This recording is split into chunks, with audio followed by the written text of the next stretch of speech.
रणनीतिक साझेदारी है, जिसे दुनिया में जल प्रबंधन के सबसे महत्वपूर्ण अंतर्राष्ट्रीय सहयोगों में से एक माना जाता है। और प्रधानमंत्री का इस बांध का दौरा भी भारत और नीदरलैंड के बीच वाटर मैनेजमेंट को लेके जो तमाम एक तरह से प्रयास किए जा रहे हैं, जो काम हो रहे हैं, उस दिशा में इस बांध से भी कई ऐसे उदाहरण लेते हुए भारत में किस तरह से उसका इस्तेमाल किया जाए, इस इंजीनियरिंग का एक बेहतर इस्तेमाल, क्योंकि भारत के कई ऐसे राज्य हैं जो समुद्र तट से सटे हुए हैं।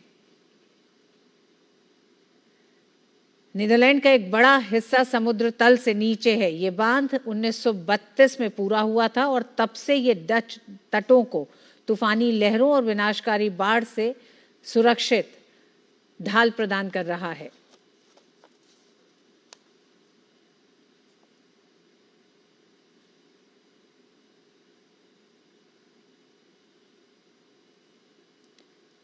और ये बांध किस तरह से रिन्यूएबल एनर्जी के लिए एक महत्वपूर्ण एक स्रोत है। इस विशालकाय दीवार ने इस बांध की खारे पानी की समुद्री खाड़ी को एक विशाल मीठे पानी की झील में बदल दिया, जिससे कृषि और पीने के पानी की समस्या का समाधान हुआ है।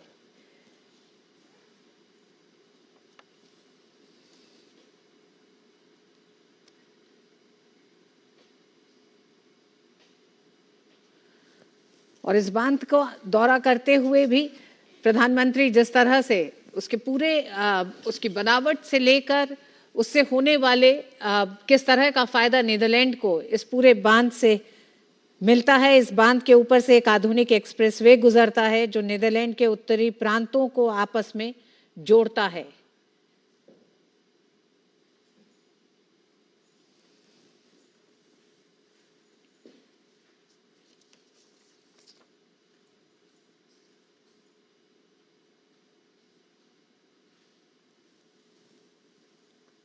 प्रधानमंत्री का इस डैम का दौरा करना भारत में भी जिस तरह से हम जानते हैं कि गुजरात के मुख्यमंत्री रहते हुए भी किस तरह से प्रधानमंत्री ने वहां पर न सिर्फ पानी की समस्या को दूर किया, बल्कि उस पानी का सही इस्तेमाल कैसे किसानों तक पहुंचे, कैसे सिंचाई में उसका इस्तेमाल हो सके, कैसे छोटे नहरों के तहत।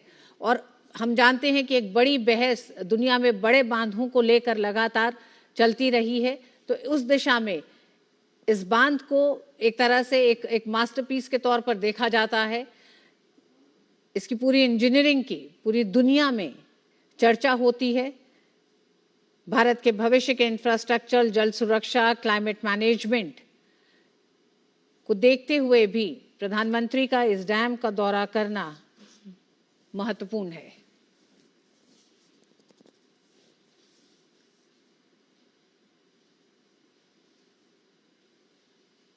तो प्रधानमंत्री के नीदरलैंड दौरे का एक तरह से ये जो था आज दूसरा दिन है और इसके बाद अब प्रधानमंत्री स्वीडन के लिए रवाना होंगे। स्वीडन के गोथेनबर्ग शहर में स्थित इंटरनेशनल हाउस गोथेनबर्ग वहां बसने और काम करने में भारतीय प्रवासियों की बड़ी मदद कर रहा है।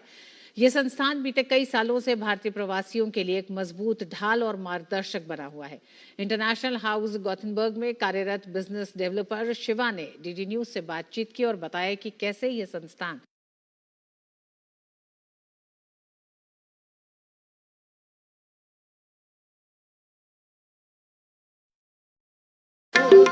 रहया